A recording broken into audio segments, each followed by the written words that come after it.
Bem, pessoal, se existe uma doença que nos últimos anos ela tem ganhado grande destaque e continuará ganhando é o AVC. Pra vocês terem ideia, a projeção é que até 2050 serão mais de 10 milhões de mortes por causa do AVC. E eu vou explicar um pouquinho para vocês os sinais, os sintomas, como evitar ter um AVC. E caso alguém tenha um AVC, deve ter procurado ajuda imediata, porque é isso que vai salvar a vida, a gente vai evitar essa quantidade tão grande de mortes, né? Que como qualquer projeção é baseado na nossa condição hoje. E a gente pode melhorar essa condição, e eu vou explicar para vocês, porque identificar o AVC rápido é um dos fatores mais relevantes, né? Então vamos lá. O AVC ele entra no escopo das doenças cerebrovasculares, né? Que aí, quando a gente fala doença cerebrovascular, né? A gente anda muito junto com as doenças cardiovasculares.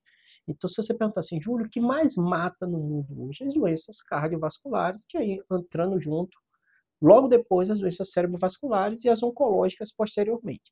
Então, já é uma das doenças que mais matam no mundo, no Brasil e no resto do mundo também. Por quê? E aí vamos começar a entender um pouco esse comportamento. A gente está vivendo no Brasil, no mundo está vivendo também o envelhecimento da população. Então, quanto mais a população envelhece, as doenças crônicas geram consequência. Pressão alta, diabetes, obesidade, falta de atividade física, uma alimentação equivocada, que aumenta o colesterol também, dislipidemia, todo esse combinado de fatores. Aumenta o que para a gente? Incidência de doença cerebrovascular. Por isso que tem sido um destaque tão grande do OMS, nos Estados Unidos e aqui do Brasil, a relevância desse tema. O coração, as pessoas já entenderam como funciona a doença. A parte do tratamento ela evoluiu muito nos últimos anos. E as pessoas hoje, né, entendem, né, teve uma dor no peito, ela deve procurar ajuda e o médico vai ver se tem infarto ou não. Esse tempo de sentir a dor no peito, procurar o tratamento, a avaliação médica, diagnosticar e fazer o tratamento, tem uma relação direta no desfecho como vai ser esse paciente depois. O cérebro é a mesma coisa, porque a lógica é igual. Um vaso fechou do cérebro, o sangue não está chegando. Se você identifica isso rápido e trata, você desobstrui o paciente não fica com nenhuma sequela.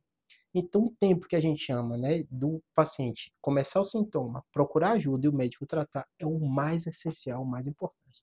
E aí vem a dificuldade, porque no caso do coração, a dor no peito, tu já está no imaginário popular, as pessoas sabem que isso é infarto. No cérebro não é mais complexo, porque é um órgão que com tanta nuance que uma pessoa pode ter uma dificuldade de fala, isso é um AVC. A pessoa pode ter uma dificuldade de fala que depois melhorou. Isso é um ataque isquêmico transitório que pode ocasionar um AVC em poucas horas ou até em poucos dias depois.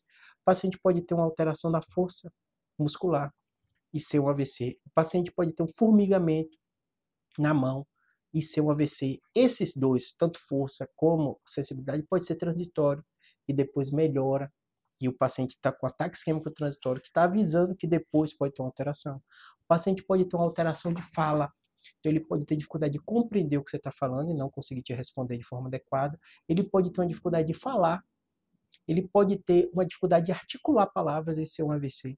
Perceba as nuances, né? Pode ter uma alteração visual, porque um vaso que é responsável pela parte da visão, ele se obstruiu depois o paciente tem um AVC, tanto na área da visão, ou então se é um ataque isquêmico transitório, o vaso fecha. Por que eu estou falando AVC e ataque isquêmico transitório meio que junto aqui para falar desse tema AVC? Porque o ataque isquêmico transitório é um aviso muito importante que a pessoa pode ter um AVC em pouco tempo.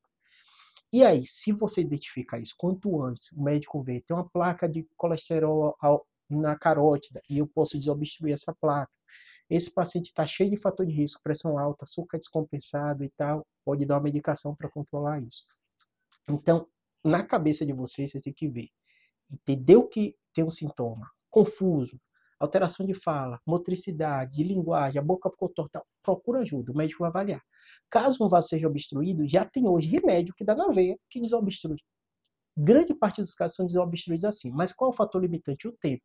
Porque se o vaso está fechado há muito tempo, mesmo que você desobstrua, pode ser que aquele neurônio ali na frente já morreu. Então, esse tempo, identificar os sintomas, chegar no médico, tratar, é um dos mais relevantes. E o ataque isquêmico transitório é o aviso de que um AVC está próximo. Porque ele desobstrui por si só. Então, obstrui o vaso, você tem sintoma, depois obstrui. Se você identifica, o médico já trata aquele local que tem uma chance grande de obstruir em pouco tempo. Tá bom? Espero ter ajudado. Um tema muito relevante. Vocês vão ouvir falar cada vez mais. Se chama AVC. Espero